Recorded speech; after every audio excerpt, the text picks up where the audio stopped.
These scandals were the work of John Dingfelder and Orlando Goods. These are two isolated incidents. One of them caused inexcusable misery to a city employee, cost taxpayers significant money and time, distracting from our mission of improving the quality of life in Tampa. But they did not reflect the majority of our good, hardworking council members. Tampa is thriving, and I'm very, very proud of what our administration has been able to accomplish in transforming Tampa's tomorrow. We're investing unprecedented resources in affordable housing. We are implementing infrastructure improvements, transportation solutions, enhancing our workforce, and improving the quality of life in every neighborhood across Tampa. Incomes are rising and our job market is stronger than ever. I have never been as hopeful about Tampa's future as I am today. Now for the purpose of our news conference today. I subscribe to the we can always do better form of governing.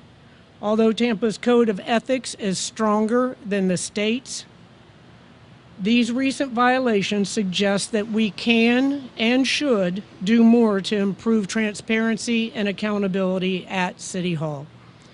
We must never stop working to improve the public trust in city government. And the public should never have even a shadow of a doubt that their public officials are working for the public good and not their own personal benefit. First, on public records. We recently rolled out a new portal, GovQA, many of you are aware of that, to modernize and make our system more efficient for responding to the growing number of public records requests. We've also introduced new software to more efficiently capture and retain records on employees' cell phones. As many of you do, many of our city employees have both a personal cell phone and a city cell phone. What matters is not the device. What matters is the appropriate retention and timely response to public records requests. It has always been incumbent upon every city employee to keep and respond to public records regardless of how they're generated. Florida's sunshine laws are a fundamental part of governance in the city of Tampa and across our entire state. Every elected official and governing body must adhere to the state's stringent and necessary public records laws. There should be no uncertainty about city employees and elected officials' obligation to maintain and produce records when asked by the public. For those who already know the law and for those who may need a refresher, my administration will require employees to watch and/or attend a Sunshine Law refresher class to ensure that no one is ignorant of the law. And just as a point of information, all employees are educated on the Sunshine Laws when they're onboarded with the city. Next, we've asked our City Ethics Commission to review our own ethics standards and requirements for lobbyist disclosures and registrations, review our ethics enforcement processes, and review the conflict of interest disclosure forms required by all elected officials. Now, potential conflicts of interest are inevitable. We all know that. But those conflicts must be clear and transparent. We're in the process of modernizing and streamlining lobbyist registration and reporting of meetings with city officials. I want to stress again that the controversies that have rocked our city council in recent weeks, although they have consumed a great deal of time and energy and taken resources away from our mission, they are not a reflection of our entire council. If you speak to the majority of the council members, they will all agree that we work in concert, in collaboration, to move our city forward. The residents of Tampa deserve the most transparent and ethical government possible so we can get back to doing the business of the people and serving our residents. We have a new city council member as of yesterday, just coming on board, and we're looking forward to working with her, and we've got a lot to do to keep moving our city forward. So I will open it up to questions.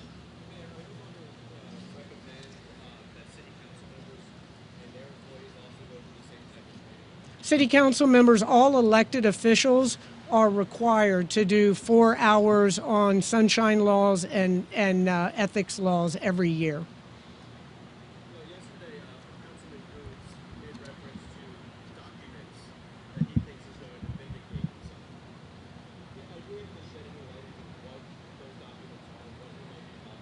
I have no idea what he's talking about.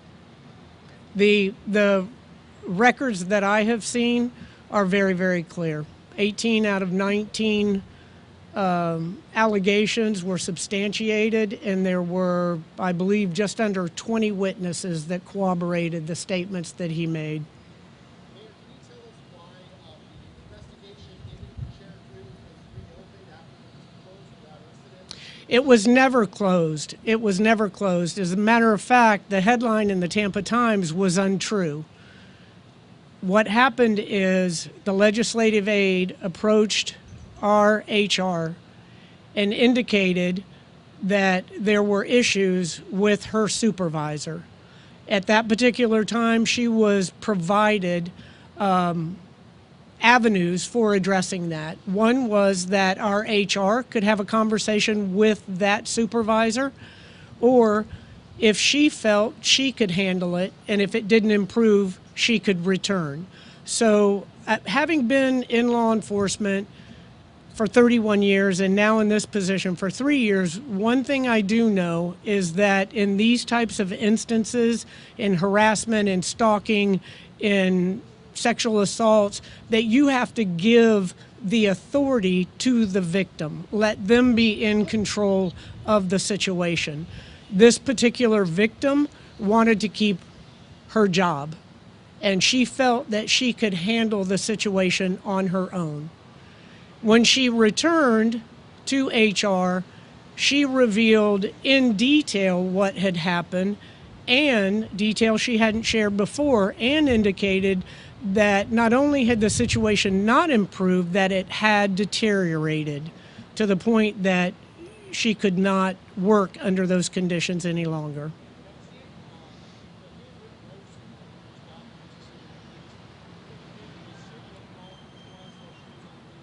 Mm-hmm.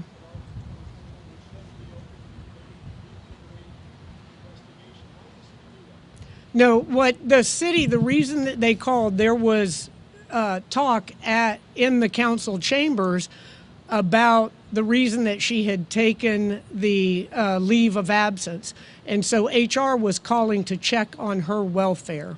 But she's the one that indicated that the situation was untenable and that something had to be done.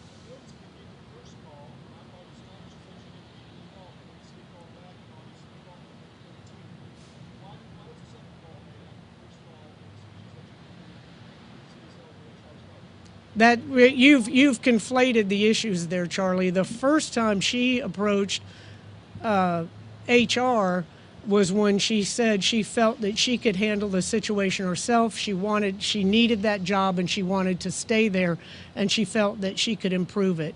When she took the leave of absence is when they called to check on her welfare.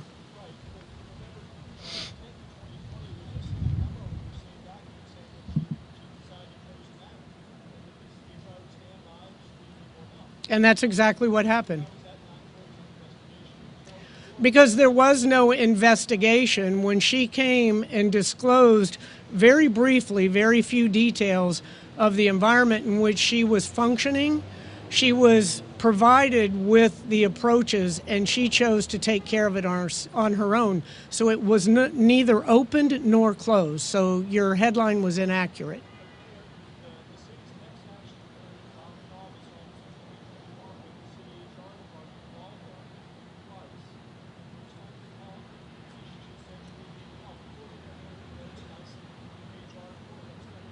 So what is your to check on her to ensure on her well-being. But I don't understand what your point is there. Are you trying to take the light off of the actions? Well, I'm asking the question why the city reached out to her twice. First time when they reached out in August of 2021, 9 months after the original case had been resolved. As memorialized in the city memo, why did the city call? She said, I don't really know. What prompted the city to call back the second time? Again, there was information that she had taken a leave of absence because of the environment in which she was working.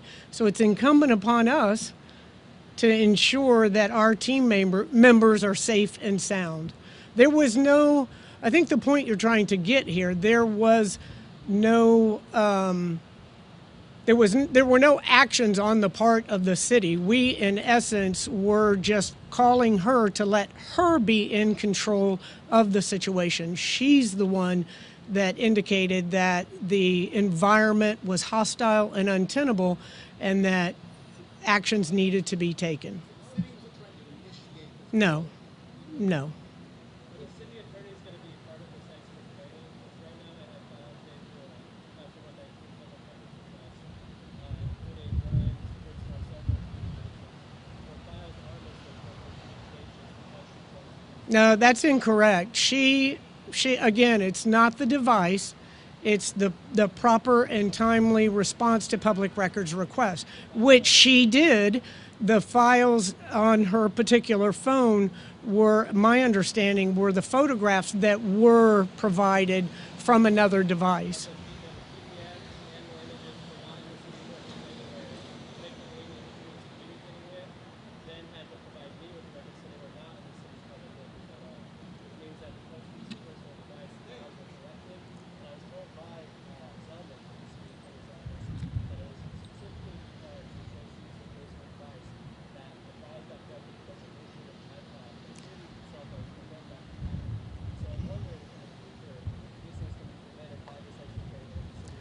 Again, we don't have, I stated before about, and those are completely different issues right there.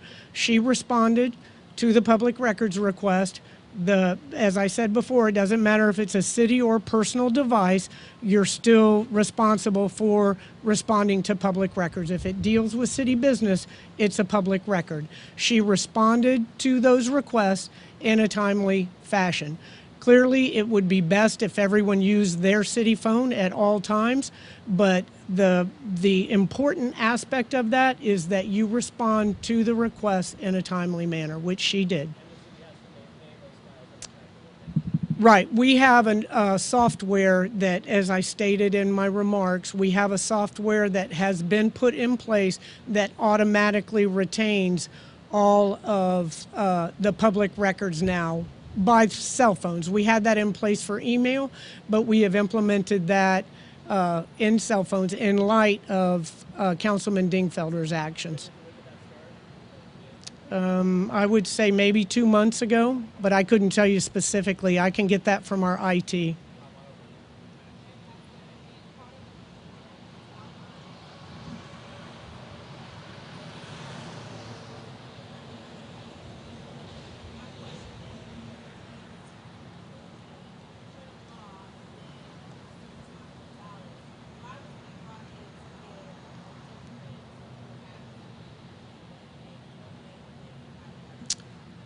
He didn't. We sent, because, you know, this was an unusual situation for our city as a whole. With 4,600 employees, we rarely have these types of complaints. And we clearly, it's incumbent upon us to ensure that everyone has a professional, ethical working environment. Now, this involved an elected official, so that makes it a different situation. We ensured that it was an independent and objective investigation, so we sent it to Trentham Law, that not only are subject matter experts in this particular area, but it was a very diverse team that did the investigation. They completed that fact-finding investigation, sent that back to the city, and then we in turn took that to Tom Gonzalez, who is our labor attorney and has been for some time, And then he made the conclusion that per state statute, the actions of Councilman Goods rose to the level of sexual harassment.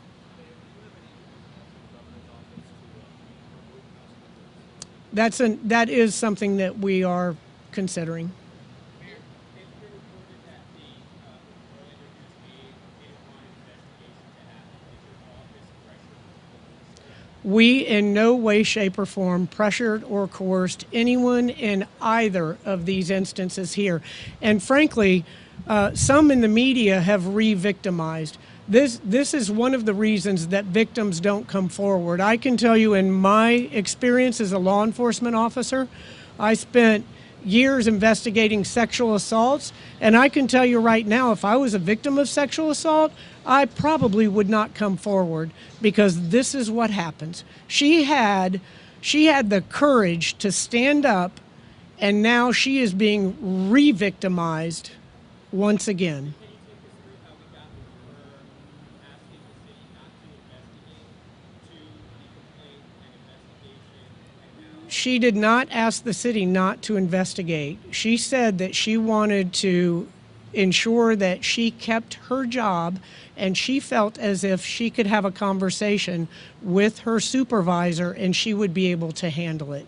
Several months later, she indicated the entire story and said that not only had the situation not improved, it had gotten worse, and in fact, she could not work in that environment any longer. How do you explain the February 3rd emails you sent to the transfer attorneys asking you to stop investigation and please stop? I mean, how do you put that into Probably the fact that she, again, was being victimized. As you know, Charlie, you called her the day the report was released and asked her specific questions that were in that report, which was confidential. Okay.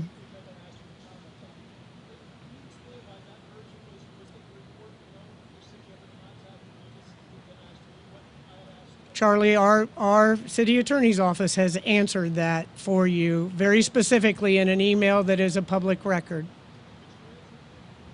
It's been answered. Go ahead.